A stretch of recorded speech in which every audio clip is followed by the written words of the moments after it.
Hi hello ಎಲ್ಲರಿಗೂ ನಮಸ್ಕಾರ. ನಾನು ನಿಮ್ಮ ಅನಾಮಿಕಾ ಅನು. ಅಭಿವ್ಯಕ್ತಿ ಕಥಾಲೋಕಕ್ಕೆ ಸ್ವಾಗತ. ಇನ್ನೂ ಯಾರೆಲ್ಲ ಈ ಚಾನಲ್ಗೆ ಸಬ್ಸ್ಕ್ರೈಬ್ ಆಗಿಲ್ಲ, ದಯವಿಟ್ಟು ಸಬ್ಸ್ಕ್ರೈಬ್ ಮಾಡಿಕೊಂಡು ಪ್ರೋತ್ಸಾಹ ನೀಡಿ.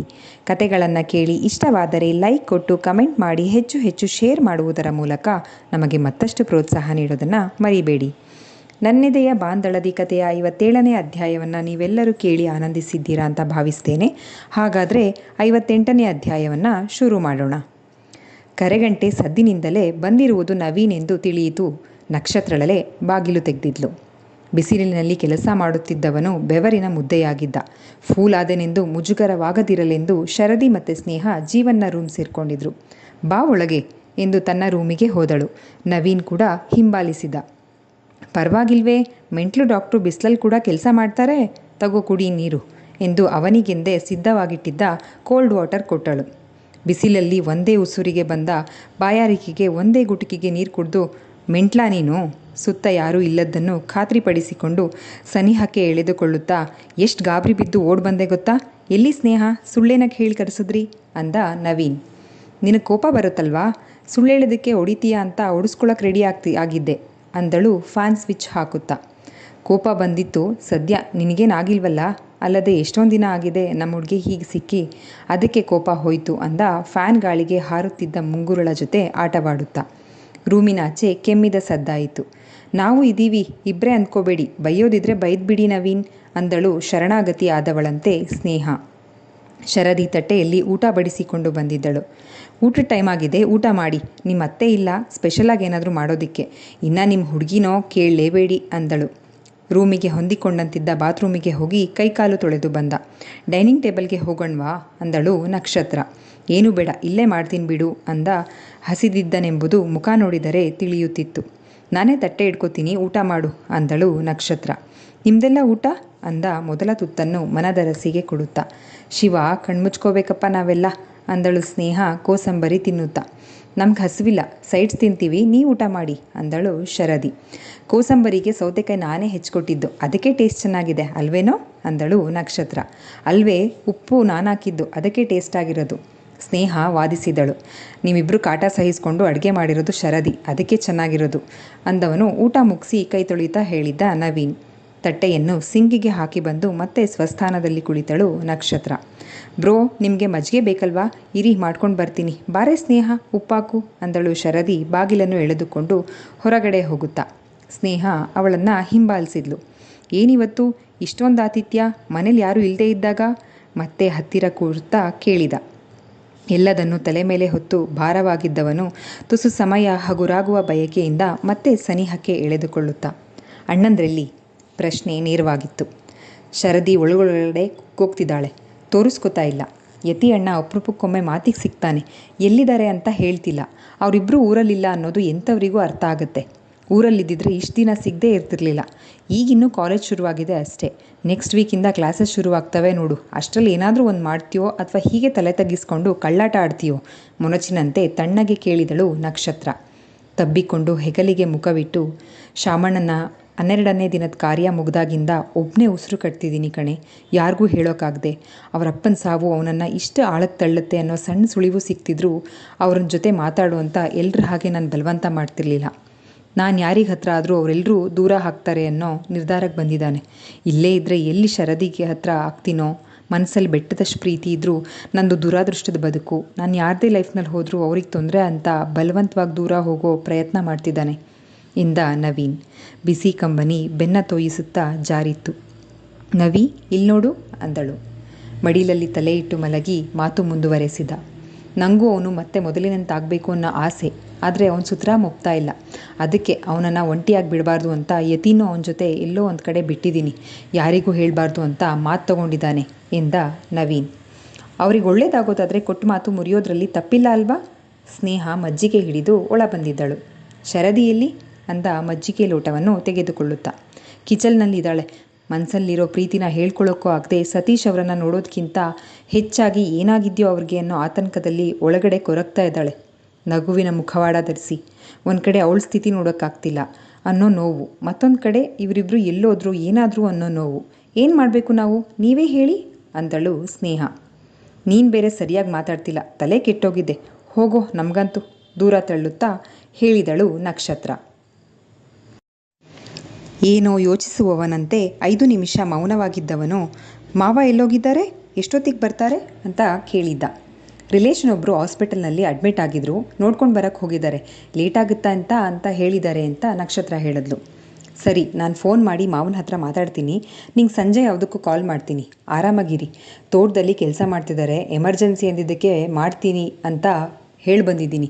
ನಿನ್ನ ಚಿಕ್ಕ ಮಾವ ಬಂದರೆ ಕೆಲಸ ಮಾಡೋಕ್ಕಾಗದೆ ಕಳ್ಬಿದ್ದು ಎಲ್ಲೋ ಹೋಗಿದ್ದಾನೆ ಅಂತ ಬೈತಾರೆ ಅಂದ ಎದ್ದು ಹೊರ ನಡೆಯುತ್ತಾ. ಬಾಗಿಲಲ್ಲಿ ಎದುರಾದಳು ಶರದಿ. ತುಂಬಿದ ಕಣ್ಣಾಲಿಗಳು ಮನದಲ್ಲಿದ್ದ ತುಂಬು ಪ್ರೀತಿಯನ್ನು ಸಾರಿ ಹೇಳ್ತಾ ಇದ್ವು. ತಲೆ ನೇವರಿಸುತ್ತಾ, ನಾನಿಲ್ವಾ, ಡೋಂಟ್ ವರಿ, ಆರಾಮಾಗಿರು, ಈ ಅಣ್ಣ ಏನೇ ಮಾಡಿದ್ರೂ ನೀನು ಒಳ್ಳೆಯದಕ್ಕೆ ಮಾಡ್ತಾನೆ ಅಂತ ನಂಬ್ತೀಯಲ್ವಾ ಅಂದ ನೆತ್ತಿ ಮೇಲೆ ವಾತ್ಸಲ್ಯದಿಂದ ಮುತ್ತಿಟ್ಟು ಹೊರ ಹೋಗುತ್ತಾ. ಅವನತ್ತ ಹೋದ ಬಳಿಕ, ನಾಳೆ ಖಂಡಿತ ಮೀಟ್ ಮಾಡಿಸ್ತಾನೆ, ನಗೆ ಸ್ವಲ್ಪ, ಎಲ್ಲೂ ಹೋಗಿಲ್ಲ, ಎಲ್ಲೋ ಇಬ್ಬರೇ ಇದ್ದಾರೆ ಅಷ್ಟೇ ಅಂದಳು ನಕ್ಷತ್ರ. ಏನೂ ಆಗಿಲ್ಲ ಅಲ್ವಾ ಎಂದ ಶರದಿಗೆ. ಏನೂ ಆಗಿಲ್ವೇ, ಅವ್ರು 3 ಜನ ಒಬ್ರಿಗೊಬ್ರು ಇರೋವರೆಗೂ ಯಾರಿಗೇನೂ ಆಗಲ್ಲ, ನೀನು ಧೈರ್ಯವಾಗಿರು, ಬಾ ಈಗಲಾದರೂ ಊಟ ಮಾಡೋಣ ಅಂದಳು ನಕ್ಷತ್ರ. ಇನ್ನು ಕುಳಿತೇ ಇದ್ದ ಸ್ನೇಹಾಳಿಗೆ, ಬಾರೆ ನಾಳೆ ಮೀಟ್ ಮಾಡಿದಾಗ ಪನಿಷ್ಮೆಂಟ್ ಅಂತ ಕಾಫಿ ಮಾಡಿಸ್ಕೊಂಡು ಕುಡಿಯುವಂತೆ ಅಂದಳು ನಗಿಸಲು. ಅಷ್ಟೊಂದೆಲ್ಲ ಸೀನಿಲ್ಲ, ಇಷ್ಟು ದಿನ ಜೊತೆಲಿದ್ದವರು ಸಡನ್ಲಿ ಕಾಣೆ ಆದರೆ ಎಲ್ಲೋದ್ರಪ್ಪ ಅನ್ಸಲ್ವಾ, ಅಷ್ಟೇ ಅಂದಳು ಸ್ನೇಹ. ಅಪ್ಪ ನಾಳೆ ಫ್ರೀ ಇದ್ದೀರಾ, ಏನಾದರೂ ಕೆಲಸ ಇದೆಯಾ ಬಾಳೆ ಗಿಡಗಳಿಗೆ ಗುಣಿ ಮಾಡುತ್ತಾ ಕೇಳಿದ ನವೀನ್. ಯಾಕೋ ನಿಂದೇನಾದರೂ ಕೆಲಸ ಇತ್ತಾ ಎಂದರು ಗೌಡರು. ಇಂದು ನಡೆದಿದ್ದೆಲ್ಲವನ್ನು ವಿವರಿಸಿದವನು, ಚುಕ್ಕಿನ ಹೊರಗಡೆ ಕರ್ಕೊಂಡು ಹೋಗಬೇಕು, ನಾನು ಕೇಳೋದಕ್ಕಿಂತ ಮಾವನ ಹತ್ರ ನೀವು ಕೇಳಿದ್ರೆ ಸರಿ ಅನಿಸ್ತು, ಒಂದು ಮಾತು ಹೇಳ್ತೀರಾ, ಬೆಳಿಗ್ಗೆ ಹೋಗಿ ಸಂಜೆ ಕರ್ಕೊಂಡು ಬಂದುಬಿಡ್ತೀನಿ ಅಂತ ನವೀನ್ ಹೇಳ್ದ. ಉದ್ದೇಶ ಏನೋ ಸರಿ ಇದೆ, ಆದರೆ ಎಲ್ಲ ನೀನು ಅಂದ್ಕೊಂಡು ಹಾಗೆ ಆಗುತ್ತಾ ಅನುಮಾನಿಸಿದರು ಗೌಡರು. ಅದಕ್ಕೆ ಹಿರಿಯವರಾಗಿ ನೀವು ಬಂದಿದ್ರೆ ಚೆನ್ನಾಗಿರೋದು ಎಂದ ನವೀನ್. ನಾಳೆ ಮೊಫೆಡ್ ಬೇರೆ ಇದೆ ಎಂದು ಯೋಚಿಸಿ, ಸರಿ ಸದಾ ಹೋಗ್ತಾನೆ ಮಾರ್ಕೆಟ್ಗೆ, ಹಾಗೆ ನೀನು ತಾರಮ್ಮನ್ನು ಹೊರಡಿಸು, ಹೋಗ್ಬರೋಣ ಬಿಡು ಎಂದರು ಗೌಡರು. ಚಿಕ್ಕಮ್ಮ ಯಾಕೆ ಅಂದ ನವೀನ್ಗೆ. ನಿಂಗೆ ಗೊತ್ತಾಗಲ್ವೋ, ಇಂಥ ಸಮಯದಲ್ಲಿ ತಾಯಂದ್ರಿರಬೇಕು ಅಂದರು ಗೌಡರು.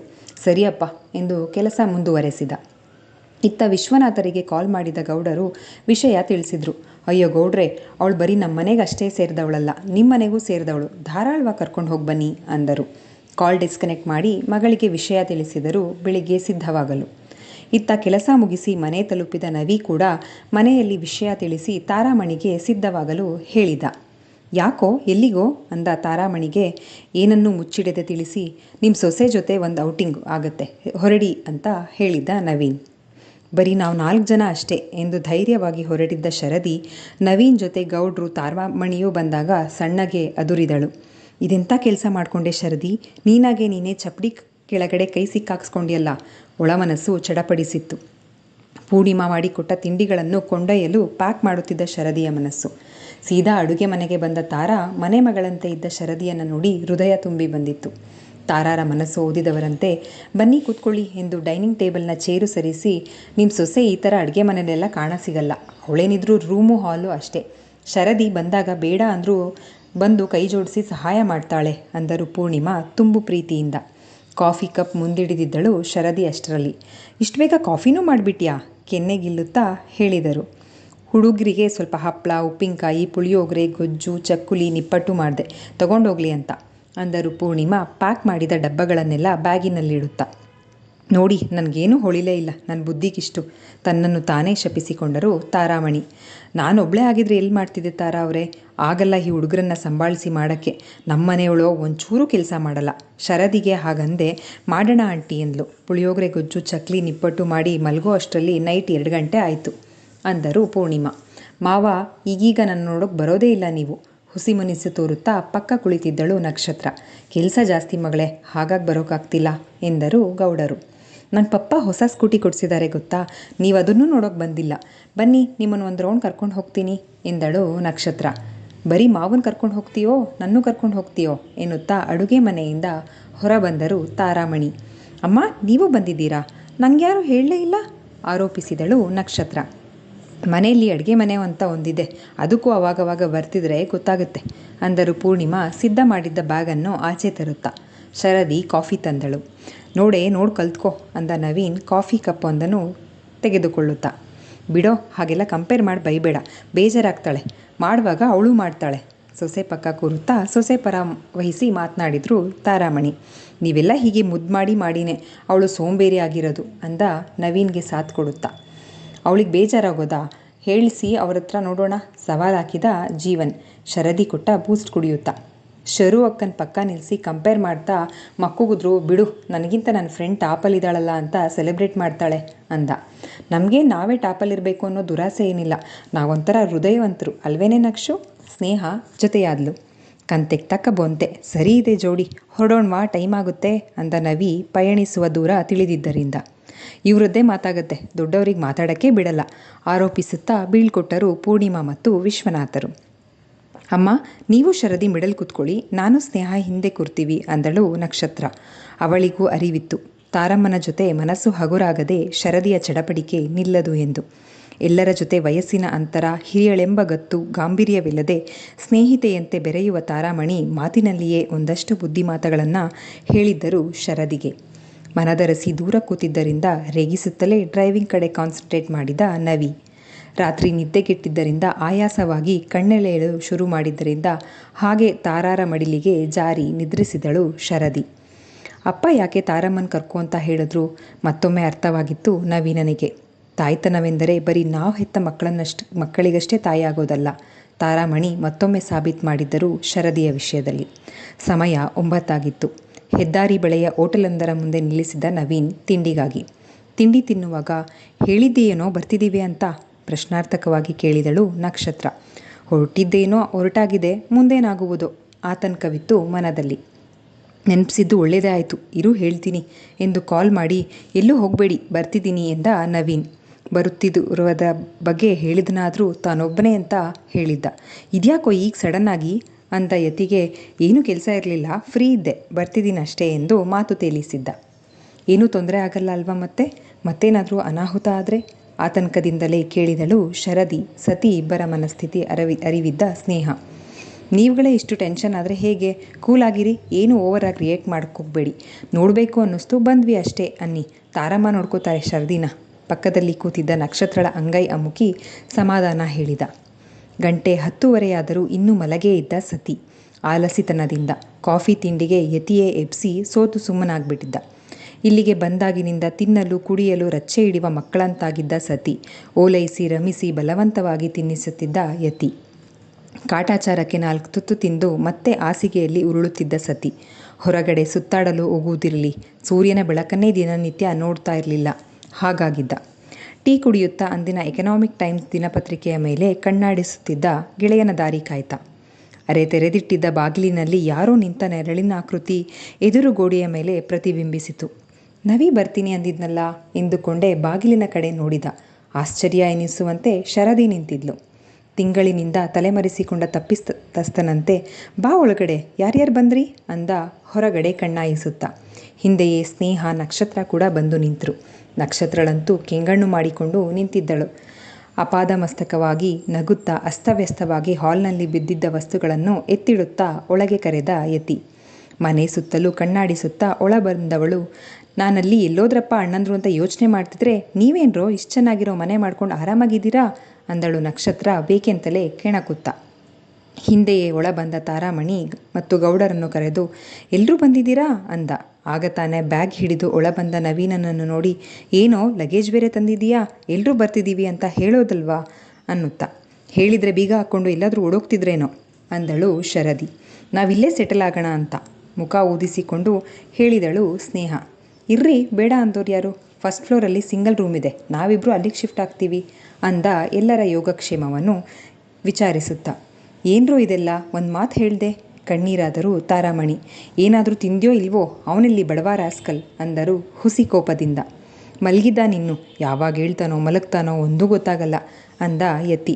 ಇರು, ಏನಾದರೂ ತಿನ್ನೋಕೆ ಮೊದಲು ಮಾಡ್ತೀನಿ ಅನ್ನುತ್ತಾ ಅಡುಗೆ ಮನೆಗೆ ನಡೆದರು ತಾರಾಮಣಿ. ಶರದಿಯು ಹಿಂಬಾಲಿಸಿದಳು. ಮತ್ತೆ ಗೌಡ್ರೆ ಸಮಾಚಾರ ಎನ್ನುತ್ತಾ ಯತಿ ಗೌಡರ ಪಕ್ಕ ಬಂದು ಕೂತ್ಕೊಂಡ. ಏನಪ್ಪ ಹೇಳೋದು, ಹುಡುಗರೆಲ್ಲ ಮರೆತ್ರಿ ಅಂತ ನಾವು ಮರೆಯೋಕ್ಕಾಗಲ್ವಲ್ಲ, ಅದಕ್ಕೆ ನಾವೇ ಬಂದ್ವಿ ವಯಸ್ಸಾಗಿರೋದು ಅಂದರು ಗೌಡರು. ನೀನಾದರೂ ಒಂದು ಮಾತು ಹೇಳಬಾರ್ದೇನೋ ಅಣ್ಣ ಆರೋಪಿಸಿದಳು ನಕ್ಷತ್ರ.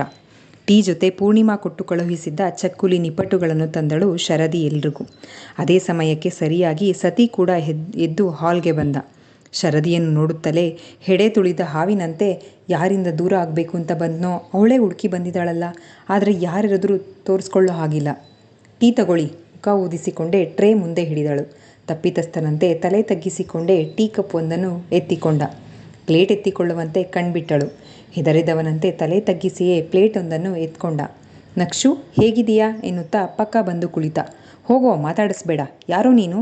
ಕೋಪ ಹೊರಹಾಕಿದಳು ನಕ್ಷತ್ರ. ಸೋತು ಶರಣಾದವನಂತೆ ಸರಿ ಬಿಡು ಆಯಿತು, ಮುಖ ಸಪ್ಪಗೆ ಮಾಡಿಕೊಂಡ. ಅಷ್ಟು ಬೇಡವಾಗೋದ್ವಾ ಅಲ್ವಾ ನಾವು? ಅದಕ್ಕೆ ನೀವು 3 ಜನ ಮಾತ್ರ ಇದ್ದೀರಾ ಅಲ್ವಾ? ಕಣ್ತುಂಬಿಕೊಂಡಳು. ಅದು ಹಾಗಲ್ಲ ನಕ್ಷು, ಪ್ಲೀಸ್ ಅರ್ಥ ಮಾಡ್ಕೋ ಎಂದು ಸತಿ ಹೇಳಲು ಹೋದರೆ, ಸುಮ್ಮನಿರೋ, ದೊಡ್ಡ ವೇದಾಂತಿ ಥರ ಹೇಳ್ತಾನೆ. ಮೂತಿ ತಿರುವಿ ಕೂತಳು. ಒಳಗೆ ಕುಕ್ಕರ್ ಕೂಗಿದ ಸದ್ದಾಯಿತು. ಅನ್ನ ಆಯಿತು, ಪೂರ್ಣ ಪುಳಿಯೋಗರೆ ಗೊಜ್ಜು ಕಳಿಸಿದ್ದಾರೆ, ಎದ್ದೇಳಿ, ಮೊದಲು ಹೊಟ್ಟೆಗೆ ತಿನ್ನಿ, ಆಮೇಲೆ ಮಾತಾಡೋಣ ಅಂದರು ತಾರಾಮಣಿ. ನಾವೆಲ್ಲ ತಿನ್ಕೊಂಡು ಬಂದಿದ್ದೀವಿ, ನೀವು ತಿನ್ನೋಗಿ. ತಾರಮ್ಮ ಬನ್ನಿ ಕೂತ್ಕೊಳ್ಳಿ, ಬಡಿಸೋಗೆ ಶರದಿ ಆರ್ಡರ್ ಮಾಡುವಂತೆ ಹೇಳಿದಳು ನಕ್ಷತ್ರ. ಶರದಿ ಬಡಿಸು ಬಾ, ಹಸಿವಾಗ್ತಿದೆ. ಯತಿ ಎದ್ದು ನಿಂತ. ಬೇಡವೆಂದರೆ ಇವರ್ಯಾರು ಬಿಡರು ಎಂದು ಸತಿಯೂ ಎದ್ದು ನಿಂತ. ಅವರತ್ತ ಹೋದ ಮೇಲೆ ಹೆಂಗೆ ನಾವು ಕಾಲರ್ ಏರಿಸಿದಳು ನಕ್ಷತ್ರ. ಮೌನವಾಗಿದ್ದ ಸ್ನೇಹಾಳಿಗೆ ಅನ್ವಯಿಸುವಂತೆ, ಯತಿಯಣ್ಣ ತಿಂಡಿ ತಿಂದು ಕಾಫಿ ಮಾಡಿಕೊಡೋ, ಇಲ್ಲೊಬ್ಬರು ಕೊತ ಅಂತ ಕುದಿತಾ ಇದ್ದಾರೆ ಎಂದಳು. ಎಲ್ಲರೂ ನಕ್ಕಿದ್ದರು. ಈ ಮನೆಗೆ ಬಂದಾಗಿಂದ ನಗು ಶಬ್ದ ಇರಲಿ, ಮಾತಿನ ಶಬ್ದನೇ ಕೇಳಿರಲಿಲ್ಲ, ಅದಕ್ಕಾದರೂ ಮಾಡಿಕೊಡ್ತೀನಿ ಬಿಡು ಎಂದ ಯತಿ. ಹಾಗಾದರೆ ಫಿಕ್ಸಾ? ಮಾವ ಬನ್ನಿ, ಮಾರ್ಕೆಟ್ಗೆ ಹೋಗಿ ಹಣ್ಣು ಹೂವು ತರೋಣ, ತಾಂಬೂಲ ಬದಲಾಯಿಸ್ಕೊಳ್ಳೋಣ ಎಂದಳು ನಕ್ಷತ್ರ. ಕರ್ಮ ಕಣೆ ಮಾರಾಯ್ತಿ ನೀನು, ಹಣೆ ಚಚ್ಚಿಕೊಂಡಳು ಸ್ನೇಹ. ಸಾಕು ಬೇಕು ಎಂದು ಹೇಳದೆ ಬಡಿಸಿದ್ದಷ್ಟನ್ನು ತಿಂದು ಮುಗಿಸಿದ ಮಾತಿಲ್ಲದೆ. ಕೈ ತೊಳೆದ ಮೇಲೆ ಕೈ ಒರೆಸಿಕೊಳ್ಳಲು ಟವೆಲ್ಗಾಕಿ ತಡಕಾಡುವಾಗ ಟವೆಲ್ ಕೊಡುತ್ತಾ, ಅಪರಾಧಿಗಳಷ್ಟೇ ಹೀಗೆ ತಲೆಮರೆಸಿಕೊಂಡು ಇರೋದು, ಕೆಣಕಿದಳು ಶರದಿ. ಥ್ಯಾಂಕ್ಸ್ ಎಂದಷ್ಟೇ ಹೇಳಿ ಮತ್ತಲ್ಲಿ ನಿಲ್ಲಲಾರದೆ ಹೊರಬಂದ ಸತಿ. ಇದ್ಯಾಕೋ ಗತಿ ಮುಟ್ಟೋ ಹಾಗೆ ಕಾಣ್ತಿಲ್ಲ ಎಂದುಕೊಂಡ ನವಿ. ಅಪ್ಪ, ಚುಕ್ಕಿ, ಸ್ನೇಹ, ನಿಮ್ಗ್ಯಾರಿಗೂ ಜರ್ನಿ ಮಾಡಿ ಟಯರ್ಡ್ ಆಗಿಲ್ವಾ? ಮಲ್ಗೋಗಿ ರೂಮಲ್ಲಿ ಅಂದ. ಅದಕ್ಕಾಗಿಯೇ ಕಾದಿದ್ದವರಂತೆ ಪಕ್ಕದಲ್ಲಿ ಇದ್ದ ರೂಮಿಗೆ ಬಾರೆ ಎನ್ನುತ್ತಾ ಒಂದೇ ನೆಗೆತಕ್ಕೆ ನೆಗೆದರು ನಕ್ಷತ್ರ ಮತ್ತು ಸ್ನೇಹ. ನಾನು ಸ್ವಲ್ಪ ಹೊತ್ತು ಮಲಗ್ತೀನಪ್ಪ ಎನ್ನುತ್ತಾ ಎದ್ದು ಮತ್ತೊಂದು ರೂಮು ಸೇರಿದರು ಗೌಡರು. ಅಡುಗೆ ಮಾಡೋಕ್ಕೆ ದಿನಸಿ ತರಕಾರಿ ಏನೂ ಇಲ್ವೋ ನವಿ? ಈ ಹುಡುಗರು ಅದೇನು ಮಾಡ್ಕೊಂಡು ತಿಂತಿದ್ದಾರೋ. ಶರದಿ, ಸ್ವಲ್ಪ ಲಿಸ್ಟ್ ಮಾಡಿಕೊಟ್ಬಿಡ್ತೀಯಾ? ನವಿ, ತಂದುಬಿಡೋ, ಬೇಜಾರು ಮಾಡ್ಕೋಬೇಡ ಶರದಿ, ಆಂಟಿ ಬರೀ ನನಗೆ ಕೆಲಸ ಹೇಳ್ತಾರೆ ಅಂತ ಅಂದರು ತಾರಾ. ಹಾಗೇನಿಲ್ಲ ಆಂಟಿ ಅಂದಳು ಪೇಪರ್ ಪೆನ್ನಿಗಾಗಿ ಹುಡುಕಾಡುತ್ತಾ.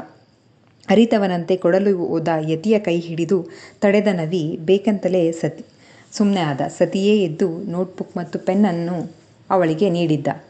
ನವಿ, ಇವರಿಬ್ಬರು ಕೊಳೆ ಬಟ್ಟೆಗಳನ್ನು ತೆಗೆದಾಕೋ, ಸ್ವಲ್ಪ ಆಮೇಲೆ ಮೆಷಿನ್ಗೆ ಹಾಕ್ಬಿಡ್ತೀನಿ, ನೀನು ದಿನಸಿ ತರೋ ಅಷ್ಟರಲ್ಲಿ ಸ್ವಲ್ಪ ಮನೆ ಕ್ಲೀನ್ ಮಾಡಿಬಿಡ್ತೀನಿ ಅಂದರು ತಾರಾ.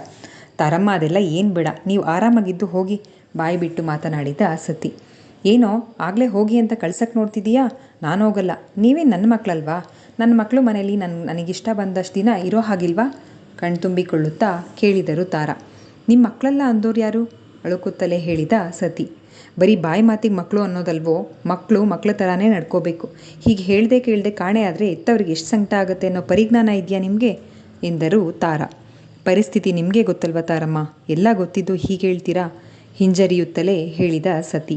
ಏನೋ ಪರಿಸ್ಥಿತಿ, ಶಾರದಕ್ಕ ಹೋದ್ಮೇಲೆ ಯಾವತ್ತಾದರೂ ನಿನ್ನ ಹೊರಗಿನವನು ಬೇರೆಯವನು ಅನ್ನೋ ಹಾಗೆ ಯಾರಾದರೂ ನೋಡಿದ್ದೀವೇನೋ? ನಿನ್ನ ಅಧಿಕಾರದಿಂದ ನಾನು ಈ ಮನೆಯವನೇ ಅಂತ ಬಂದಿದ್ದಿದ್ರೆ ಆಗೊಪ್ತಿದ್ದೆ ಕಣೋ. ನನ್ನನ್ನು ಸುಧಕ್ಕನ್ನ ಕೂಡ ನೀನು ತಾಯಂದ್ರು ಅಂದ್ಕೊಂಡಿದ್ದೀಯಾ ಅಂತ ಎಂದರು ತಾರಾ. ಹಾಗೆಲ್ಲ ಅನ್ಬೇಡ ತಾರಮ್ಮ, ನನಗೊತ್ತು ನಾನು ತಪ್ಪು ಮಾಡಿದ್ದೀನಿ. ಆ ಟೈಮಲ್ಲಿ ನಾನು ಎಲ್ಲರಿಂದ ದೂರ ಬರಬೇಕು ಅನಿಸಿದ್ದು ನಿಜ. ನನಗಾದರೂ ನಿಮ್ಮನ್ನೆಲ್ಲ ಬಿಟ್ಟರೆ ಯಾರಿದ್ದಾರೆ ಹೇಳಿ? ಸಂಕಟದಿಂದ ನುಡಿದ ಸತಿ. ರೇಷನ್ ಲಿಸ್ಟ್ ಮಾಡಿ ತಂದ ಶರದಿ, ಆಂಟಿ ನಂಗೆ ಗೊತ್ತಾಗೋ ಅಷ್ಟು ಮಾಡಿದ್ದೀನಿ, ನೀವೊಂದು ಸಾರಿ ನೋಡಿ ಅಂದಳು.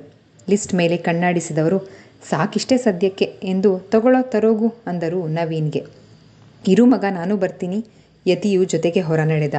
ತಾನಿಲ್ಲಿದ್ದರೆ ತನಗೂ ಬೈಗುಳ ತಪ್ಪಿದ್ದಲ್ಲ ಎಂದು ಅರಿತು. ಕೊಳೆ ಬಟ್ಟೆಗಳನ್ನು ತೆಗೆದಾಕೋ ಅಂದ್ರೆ ಹಾಗೆ ಹೋದ ಇವನು ಎನ್ನುತ್ತಾ ಕಿಟಕಿ ಬಾಗಿಲು ಪರದೆಗಳ ತೆಗೆದು ಧೂಳು ಒರೆಸಲು ಶುರು ಮಾಡಿದರು. ಆಂಟಿ, ನಾನೇನು ಮಾಡಲಿ? ಕೆಲಸಕ್ಕಾಗಿ ಕಾದು ನಿಂತಳು ಶರದಿ. ಏನೂ ಮಾಡಬೇಡ, ಹೋಗು, ನಾನು ಧೂಳೆಲ್ಲ ಕ್ಲೀನ್ ಮಾಡೋವರೆಗೂ ನಿನ್ನ ಫ್ರೆಂಡ್ಸ್ ಜೊತೆ ರೂಮಲ್ಲಿ ರೆಸ್ಟ್ ಮಾಡು, ಬಟ್ಟೆ ಎಲ್ಲ ಧೂಳಾಗ್ತವೆ ಅಂದರು. ಪರವಾಗಿಲ್ಲ, ಒಬ್ಬರೇ ಎಷ್ಟು ಅಂತ ಮಾಡ್ತೀರಾ? ನಿಮ್ಮ ಬಟ್ಟೆನೂ ಧೂಳಾಗಲ್ವಾ? ನಾನು ಮಾಡ್ತೀನಿ ಅಂದಳು ಶರದಿ. ನವೀನ ರೇಷನ್ ತರುವವರೆಗೂ ರೆಸ್ಟ್ ಮಾಡೋಗು, ಆಮೇಲೆ ಬೇಕಾದರೆ ಅಡುಗೆಗೆ ಹೆಲ್ಪ್ ಮಾಡುವಂತೆ ಅಂದರು ತಾರಾ. ಮತ್ತೇನು ಹೇಳಲಾಗದೆ ಸರಿ ಎಂದು ರೂಮು ಸೇರಿದಳು ಶರದಿ. ಅವಳತ್ತ ಹೋದ ಮೇಲೆ ಯಾರೋ ಆ ಹುಡುಗಿ ಅಂದರು ತಾರಾ ನೇರವಾಗಿ ಸತಿಗೆ. ಇಲ್ಲಿಗೆ ಈ ಸಂಚಿಕೆ ಮುಕ್ತಾಯವಾಯಿತು. ಈ ಸಂಚಿಕೆ ನಿಮ್ಮೆಲ್ಲರಿಗೂ ಇಷ್ಟವಾಗಿದೆ ಅಂತ ಭಾವಿಸ್ತೇನೆ. ದಯವಿಟ್ಟು ನಿಮ್ಮ ಅನಿಸಿಕೆ ಅಭಿಪ್ರಾಯಗಳನ್ನು ಕಮೆಂಟ್ ಸೆಕ್ಷನಲ್ಲಿ ಹಂಚ್ಕೊಳ್ಳೋದನ್ನು ಮರಿಬೇಡಿ. ಧನ್ಯವಾದಗಳು.